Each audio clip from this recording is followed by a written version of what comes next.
everybody. We're back. We are here. My name is Luke, and this is Heidi. She is actually here to talk to you about choosing your heart. So Heidi, tell us about that. Well, it sounds kind of funny, doesn't it? Choose your heart.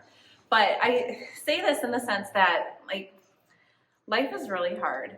And it's really hard if you're overweight. It's really hard if you're not where you want to be physically, just in general, whether it's overweight or underweight.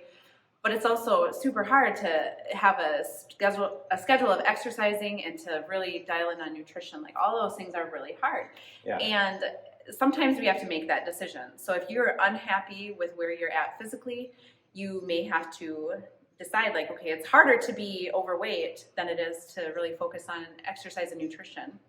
Or if you're at a stage in your life where you can't focus on it or you're not willing to make those changes, then you have to be okay with having that extra weight or having not be at the place where you'd like to be physically. And if you can't, then you just have to be okay with where you're at. Yeah. So Okay. that's kind of where I love it. Well, let's take a time out and let's tell the audience who you are. So Heidi started in April of 2018, so it's been almost 5 years. And so she started as a member. You weren't fit when you started. no. You went on a fitness journey, and just like everybody's journey, there's some ups and downs. Yeah. But then Heidi had an opportunity to go through our internship program, become a certified personal trainer through the NASM, Yep. and now she's one of our fabulous results coaches. And Full circle. I just want to say from the bottom of my heart, I am very, very proud of you. No, thanks, Luke. And I appreciate you are an amazing woman, and you're a great mom and a great wife, and you are a blessing to our community. So thank you for all that you do. Thanks. But I think she's got a powerful story to tell, so I want her to unpack that a little bit. Well, and I'll kind of gloss over some of it though, because I know we have a lot of new people since then, but I'm sure people have heard my stories. I've spoken at different banquets, or I've done other videos before. But I will say the hardest thing for me was walking through these doors, 4.5 years ago.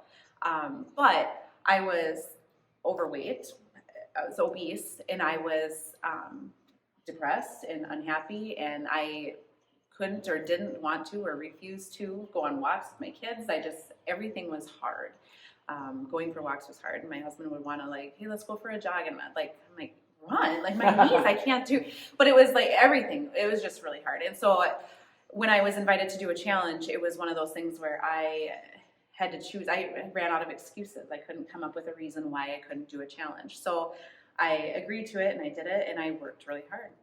At the time, exercise was probably the biggest part, because just the movement in general, because the things that we did here, it seemed crazy, to be jumping on boxes, and I could barely jump on a 6-inch box, and it was overwhelming then to watch all these people at my first boot camp do all these crazy things. And I went home and I cried about it, and I just thought, I can't do this. But I knew I had to, because I knew that there had to be change. So I chose to continue to work hard. Work hard at exercise, work hard on dialing in nutrition, because you don't get to that weight without having some pretty bad eating habits. And being an emotional eater, I was depressed, and I just kept eating. So that was kind of the beginning of it, and I had great success in that first challenge. And about a year ago, I was kind of at the same weight for probably 2 years, and I just thought, I know I have more to do. But I knew that exercise wasn't the problem. I was working out 4 or 5 days a week, sometimes 6 days a week, and so I knew that it wasn't more exercise that I needed, that it was probably I needed to really focus on nutrition. So I got into learning about macros, and I was tracking religiously. I was weighing my food, and I'm not ever suggesting that everybody else should do that, but that's what I was doing. So I was choosing to do something that was really hard, but I had really great success. I lost 20 pounds, and I felt really good. I felt stronger than I'd ever felt before, and it was great.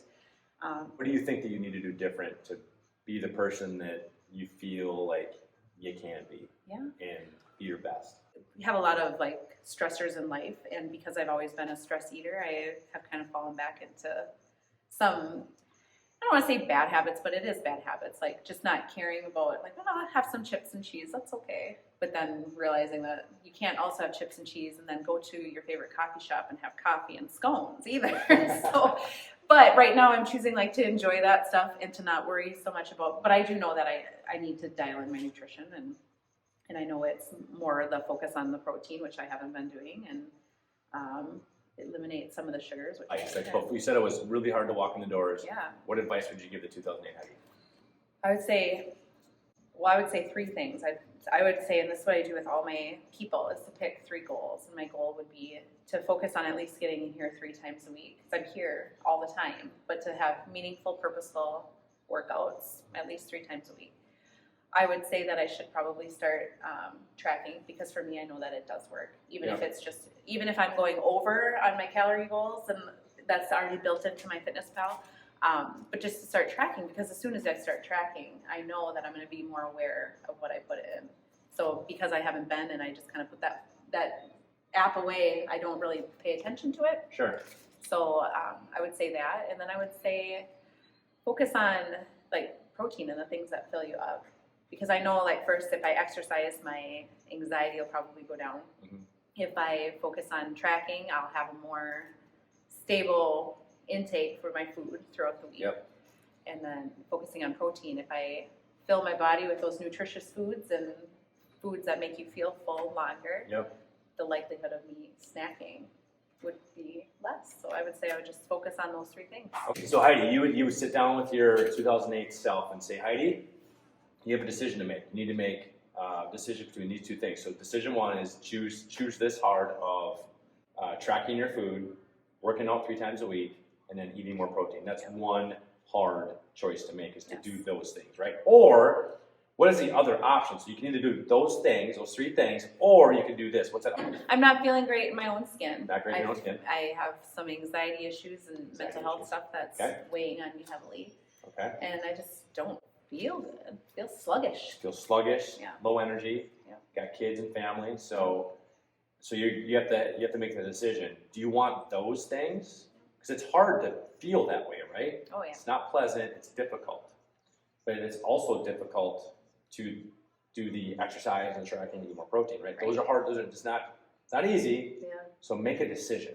Yeah. And is that kind of what you're asking people? At some point, Yeah. you need to choose your hard. And I think most of the people watching this have probably chose their hard. Yeah. Hopefully they chose the hard that we're talking about with the hard that, fitness, like, works. exercise, and going down that path. A healthy lifestyle. Yeah. Like is what the goal is. And I think that the point is choose your hard. You have nutrition, sound exercise, like doing those things, and then or you could be tired and sluggish and possibly depressed and have some anxiety. Yeah. Things that we know can be resolved by putting proper nutrition in your body and exercising and just being around positive people. Right. So we know that those things can help you. So choose your heart, right, Heidi? Yeah. Tell This them was hard. This was super vulnerable for me to like sit and chat with you guys about this, because feeling like you should have it all together, and to admit that like your journey can sometimes then have this little peak again, and I know I'm not back here again, but I know I'm not where I could be or where I'd like to be. So it's a very vulnerable thing to be doing. I thought you did a nice job. Thanks. Thank you for sharing. Give her a hand, everybody.